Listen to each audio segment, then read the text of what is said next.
যখনই আপনার তেল সংকট দাম বৃদ্ধি করে দিল, অকটেনে চলে এই আমাদের কারগুলো, সেখানে কিন্তু পার লিটার 20 টাকা করে বৃদ্ধি হলো।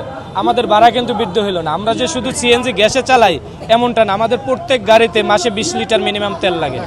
সেক্ষেত্রে আমরা কিন্তু এখনও আমরা যেটা আশা করতেছি যে একটা সিন্ডিকেট মহল সরকারকে প্রশ্নবিদ্ধ করার জন্য এই গ্যাসকেও আসলে আটক করে, গ্যাসকেও এভাবে স্থগিত করে দাম বৃদ্ধির একটা পায়তারা চালাচ্ছে। এটা সরকারের আসলে একটি উচ্চ মহলের বিভিন্ন পর্যায়ে গিয়ে দেখা উচিত, বিভিন্ন পর্যায়ে বিবেচনা করা উচিত। তা না হলে দিন শেষে কিন্তু লাভবান হয় কিছু সংখ্যক ব্যবসায়ী এবং বদনামের পুরোপুরি ভাগিদার হয় সরকার।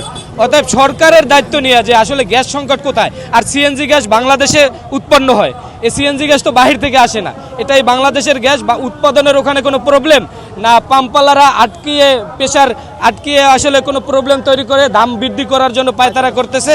তো এটা সরকারের খতিয়ে দেখা উচিত। তবে একটা হুঁশিয়ারি আমরা দিতে চাই, যারা সিএনজি বা প্রাইভেট কার যারা সিএনজি গ্যাসে চলিত, এর পরবর্তীতে তেলের মতন যদি এটা সিন্ডিকেট করে কোনোভাবে 1 টাকাও সিএনজি গ্যাস বাড়ানোর চিন্তা ভাবনা করে, তাহলে আমরা কঠোর আন্দোলন এবং কঠোর প্রতিহত করব। কারণ এই বাংলাদেশের মানুষ কোনোভাবেই আর মানবে না। যেখানে আমাদের ভাড়া নাই, যেখানে আমার ন্যায্যতা নাই, সেখানে আমরা কিভাবে বৃদ্ধি আর কি বাড়ার টাকাগুলো আমরা দেব।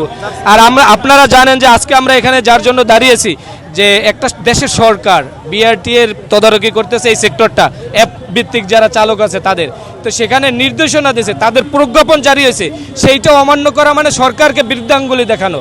তো আমরা চাবো সরকারকে বৃদ্ধাঙ্গুলি না দেখিয়ে সরকারের নীতি যাতে বাস্তবায়ন হয়, এবং এর ভিতরে আসলে তাদের হাত কত বড় লম্বা যে তারা এই রাজনৈতিক প্রভাব খাটিয়ে হয়তো দুই একজন ব্যক্তিকে লাভবান করার জন্য পুরো সরকারকে কি বৃদ্ধাঙ্গুলি দেখাচ্ছে। এটা সরকারের উচিত এটা তদন্ত করে বের করা, খতিয়ে দেখা, এবং চালকদের যে ন্যায্য ভাড়া যেটা বিআরটিএ থেকে নির্দেশনা দিয়েছে পার কিলোমিটার 34 টাকা। আপনারা বর্তমানে যদি একটা গাড়ির মেনটেন্যান্স থেকে শুরু করে সকল বিষয় বিবেচনা করেন, এখানে কিন্তু আমরা যারা উবার, অনেক চালকরা যাত্রীরা মনে করে যে এই গাড়িগুলো মনে হয় উবারের। আসলে এই গাড়িগুলো চালকের বা ভাড়ায় নেওয়া, এখানে মেনটেন্যান্স করা যাচ্ছে, প্রত্যেকটা জিনিসের দাম বৃদ্ধি আছে। সেখানে কিভাবে দৈনিক তাদের ইচ্ছে মতন অ্যাপ কোম্পানিগুলো ভাড়া কমায়। আমরা চাবো ন্যায্যতা বিআরটি থেকে যে নির্দেশনা আসে সেই নির্দেশনা যেন বাস্তবায়ন হয়। বেশ।